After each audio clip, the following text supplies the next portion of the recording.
Hello students, शिक्षा coaching classes के YouTube channel में मैं आपका स्वागत करती हूँ। आइए स्टूडेंट्स, आज हम class 12th subject physics unit first chapter 12 और इसका हिंदी में नाम है परमाणु एटम। ठीक है, इसके ऑब्जेक्टिव टाइप क्वेश्चन को सॉल्व करते हैं। देखिए स्टूडेंट्स, ये यूनिट जो है ये बहुत ही इजी है। इसमें जो ब्लूप्रिंट के आधार पर जो नंबर डिवाइड है उसमें टोटल नंबर 7 है और 7 में से एक वाक्य के 2 प्रश्न रहेंगे, सही जोड़ी 2 रहेंगे, लघु उत्तरीय 3 अंक का एक प्रश्न रहेगा। तो सभी प्रश्न छोटे हैं इसमें, तो आप ध्यान रखिए, इनके छोटे छोटे सभी प्रश्नों को अच्छे से तैयार कर लीजिए। देखिए हाइड्रोजन परमाणु से संबंधित एक क्वेश्चन आता ही है एग्जाम में, तो आप हाइड्रोजन परमाणु से संबंधित सभी प्रश्नों को अच्छे से देख लीजिए। ठीक है, चलो आइए देखते हैं हम। एक वाक्य में उत्तर दीजिए का प्रश्न पहला। तो इसका प्रश्न पहला है, हाइड्रोजन परमाणु की प्रथम कक्षा की त्रिज्या A0 है और द्वितीय कक्षा की त्रिज्या क्या होगी।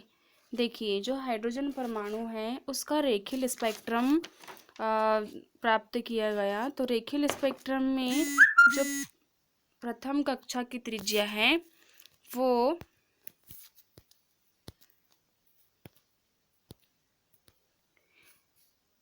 निम्न सूत्र से पता चलेगा। ठीक है, द्वितीय कक्षा की त्रिज्या को हम निम्न सूत्र से पता कर सकते हैं। तो हमारे पास में सूत्र है Rn equal n square into A0 A0।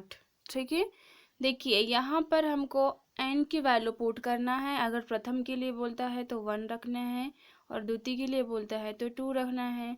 तो अगर हम यहाँ पे 2 रख देते हैं n की जगह, ठीक है, तो जब इसको सॉल्व करेंगे तो 2 का वर्ग कितना हो जाएगा 4, तो 4A0।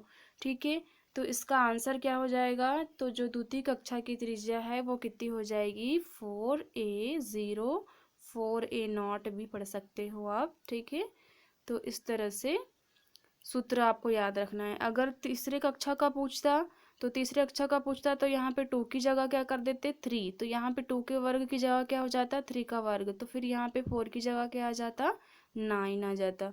तो इस तरह से आपको सूत्र याद रखना है। दूसरा क्वेश्चन है, रिडबर्ग नियतांक का सूत्र तथा मात्रक लिखिए। रिडबर्ग नियतांक क्या होता है, जो किसी भी परमाणु के स्पेक्ट्रम की व्याख्या करता है। ठीक है, रिडबर्ग नियतांक का जो सूत्र होता है वो आपको याद रखना है। इसका सूत्र होता है me⁴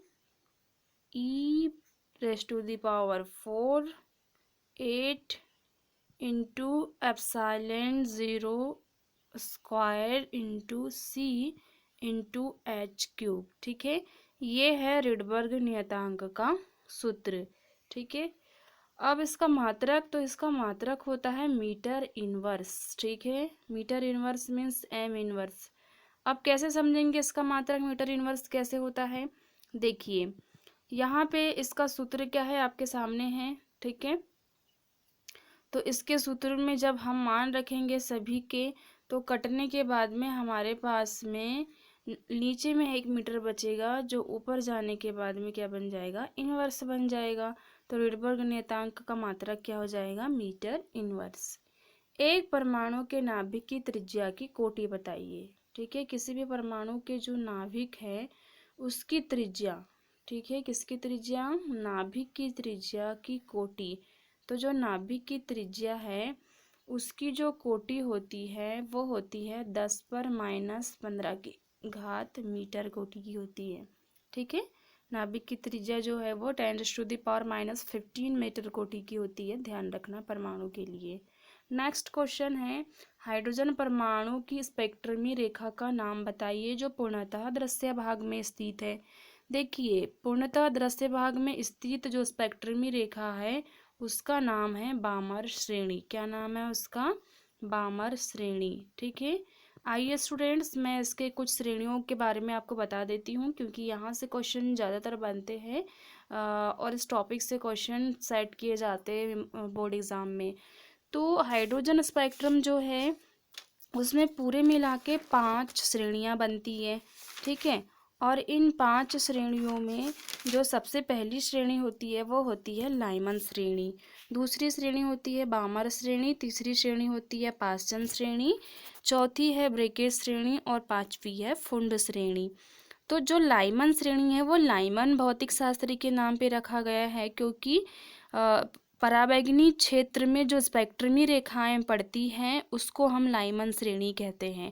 और इस बात का अध्ययन किसने किया था, सबसे पहले किसे दिखाई दिया गया था यह स्पेक्ट्रम रेखा, पराबैंगनी क्षेत्र में लाइमन को, इसलिए इसे लाइमन श्रेणी कहते हैं। उसके बाद में है बामर श्रेणी। ठीक है, लाइमन श्रेणी के बाद में कौन सी श्रेणी है, बामर श्रेणी। तो बामर श्रेणी जो है वो बामर को दिखाई दिया था दृश्य क्षेत्र में, इसलिए हम इनको बामर श्रेणी कहते हैं। पाश्चन श्रेणी जो है ये अवरक्त क्षेत्र में दिखाई दिया था पाश्चन को, इसलिए इसको हम पाश्चन श्रेणी कहते हैं। ठीक है, उसके बाद में ब्रैकेट श्रेणी। ठीक है, ब्रैकेट को दिखाई दिया था और ये कौन से क्षेत्र में दिखाई दिया था, तो ये भी अवरक्त क्षेत्र में ही दिखाई दिया था। ठीक है, लास्ट में है फुंड श्रेणी जो फुंड को दिखाई दिया था, और ये फुंड श्रेणी जो है ये भी अवरक्त क्षेत्र में ही दिखाई दिया था। तो इस तरह से आपको ध्यान रखना है कि हाइड्रोजन की 5 श्रेणी होती है, एल से लाइमन, बी से बामर और पी से पाश्चन, उसके बाद फिर से बी आता है तो इस बी से ब्रैकेट और लास्ट में फुंड, तो फुंड से आ जाएगा एफ।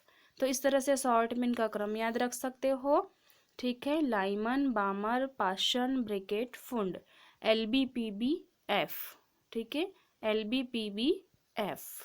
ओके, लाइमन श्रेणी कौन से क्षेत्र में दिखाई देता है, तो ये दिखाई देता है पराबैंगनी क्षेत्र में, और जो बामर श्रेणी है ये दृश्य क्षेत्र में। ठीक है, पाश्चन श्रेणी अवरक्त क्षेत्र में, और जो ब्रैकेट श्रेणी है ये भी अवरक्त क्षेत्र में दिखाई देता है।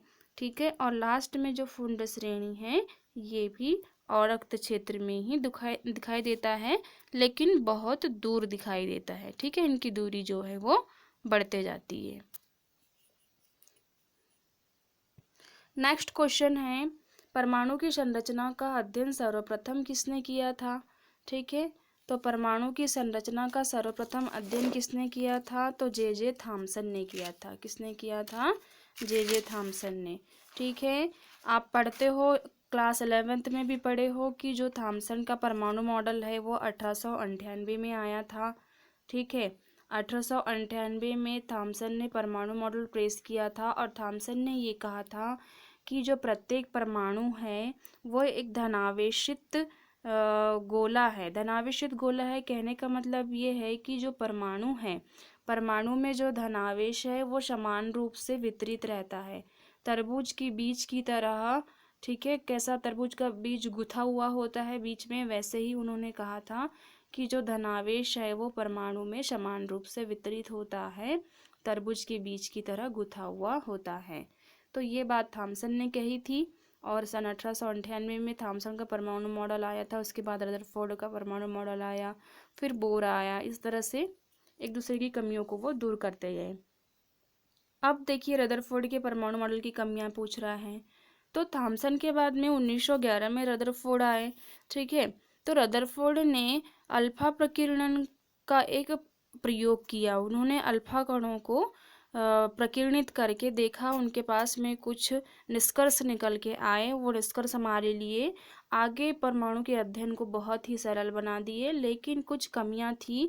जो कमियां हैं, पहली कमी ये है रदरफोर्ड के परमाणु मॉडल की, कि वो परमाणु के स्थायित्व की व्याख्या नहीं कर पाया। ठीक है, ये नहीं बता पाया कि परमाणु स्थायी है।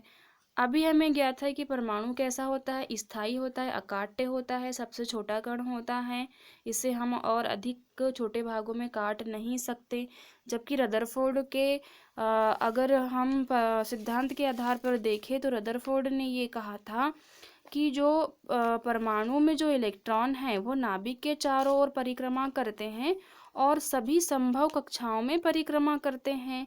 जबकि आगे चल के ये खोज हुआ, बोर ने ये बताया कि परमाणु सभी कक्षाओं में इलेक्ट्रॉन सभी कक्षाओं में गति नहीं करते। इलेक्ट्रॉन उन्हीं कक्षाओं में घूमते हैं जिन कक्षाओं का कोणीय संवेग h/2π के बराबर होता है। ठीक है, तो इस तरह से अगर हम देखें तो रदरफोर्ड के परमाणु मॉडल के आधार पर परमाणु स्थायी नहीं था, जबकि आगे बोर के परमाणु मॉडल में परमाणु को स्थायी बताया गया।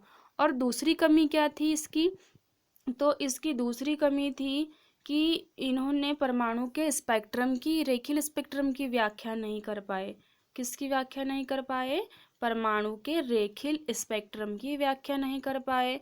जबकि प्रत्येक परमाणु का एक रेखीय स्पेक्ट्रम होता है, जैसे हाइड्रोजन की मैंने आपको स्पेक्ट्रम के बारे में बताई, ठीक है। उसी तरह से प्रत्येक परमाणु का हम स्पेक्ट्रम प्राप्त कर सकते हैं, जबकि बोर के अनुसार ऐसा नहीं था।